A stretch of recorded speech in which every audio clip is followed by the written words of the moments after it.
Ya, pemirsa, wabah difteri di Garut, Jawa Barat semakin mengganas di tengah status kejadian luar biasa atau KLB di satu desa di Kecamatan Pangatikan. Jumlah korban meninggal akibat penyakit ini bertambah menjadi 8 orang. Ya, para korban difteri merupakan anak di bawah umur dan diduga anak-anak tersebut belum mendapatkan imunisasi difteri.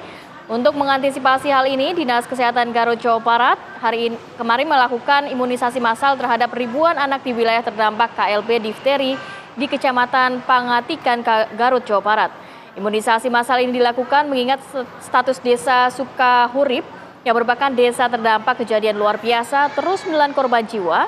Saat ini sudah dilaporkan ada 8 anak meninggal dengan gejala mirip difteri, sehingga petugas Dinas Kesehatan mewajibkan para anak usia 2 bulan hingga 15 tahun untuk diimunisasi. Oke, kita akan coba perbarui informasi ini mengenai wabah atau kejadian luar biasa bersama dengan Bupati Garut, Rudi Gunawan. Selamat pagi, Pak Bupati. Selamat pagi. Oke, Pak Bupati, langsung saja. Pertama kali saya ingin update dulu soal datanya, Pak. Per pagi hari ini kita berbincang untuk korban yang meninggal dunia akibat kejadian luar biasa ini berapa orang, Pak?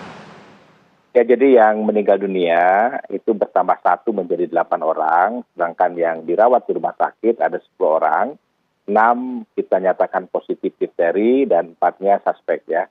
Jadi kita sekarang melakukan langkah konkret setelah saya menyatakan KLB, dan tentu dengan arahan dari Kementerian Kesehatan, Pak Menteri Kesehatan langsung ya, Pak Gubernur, juga kita cepat melakukan langkah-langkah preventif lainnya.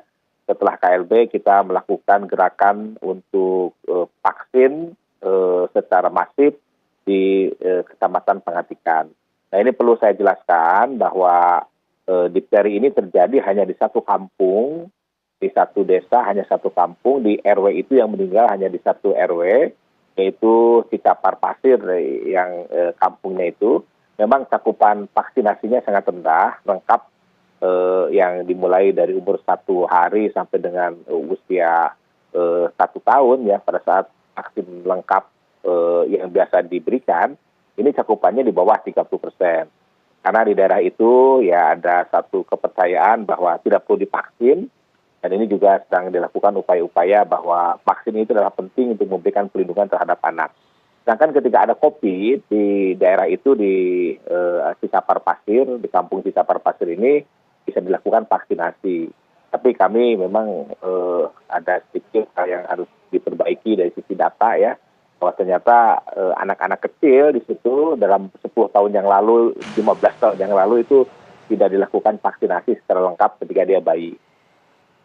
Pak Bupati, berarti dapat dikonfirmasi 8 orang anak yang meninggal dunia dan juga 6 orang yang saat ini menjalani perawatan yang dengan gejala difteri memang terkonfirm belum vaksinasi difteri ya Pak ya, semuanya? Ya, jadi yang meninggal dunia itu kebanyakan anak-anak di bawah 10 tahun. Dan itu ternyata memang belum divaksin lengkap pada saat usia muda, usia bayi ya, balita saat itu. Dan ini juga menjadi perhatian kita ya di pemerintah Kabupaten Garut, dan kami akan melakukan penyisiran kembali di beberapa tempat, bukan saja karena kami punya 42 kecamatan, 421 desa. Nah, kami melakukan langkah untuk melakukan evaluasi terhadap anak-anak yang sekarang sudah dewasa, apakah pada saat itu pernah dilakukan vaksinasi atau tidak, sehingga kami juga menginginkan adanya keselamatan bagi semua. Karena difteri yang menyerang Garut ini hanya di satu kampung, ini ada di satu daerah di kaki Gunung Sadahurip ya, di kaki Gunung Telaga Bodas. Ini ada satu daerah yang terpencil, dan di kampung itu memang agak susah untuk memberikan edukasi bahwa vaksin ini adalah penting, karena memang ada tokoh masyarakat di situ yang memberikan pendapat bahwa ya dalam tanda kutip vaksin ini tidak perlu karena juga mengandung unsur-unsur yang dilarang lah oleh agama Islam gitu. Saya kira itu.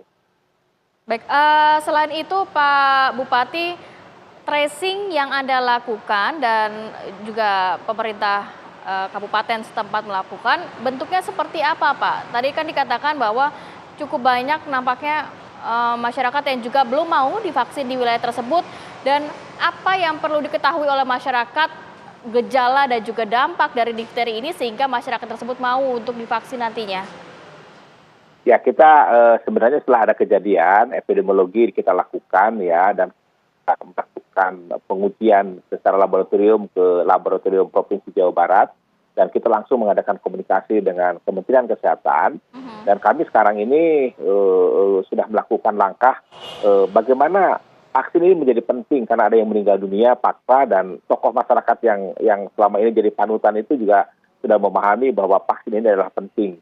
Sehingga kami selain melakukan isolasi ya, kita melockdown di tempat itu yang kita jamin ya kehidupannya oleh pemerintah daerah juga. Iya, Pak Bupati. Halo. Ya. Oke, nampaknya kita terkendala komunikasi dengan Bupati Garut.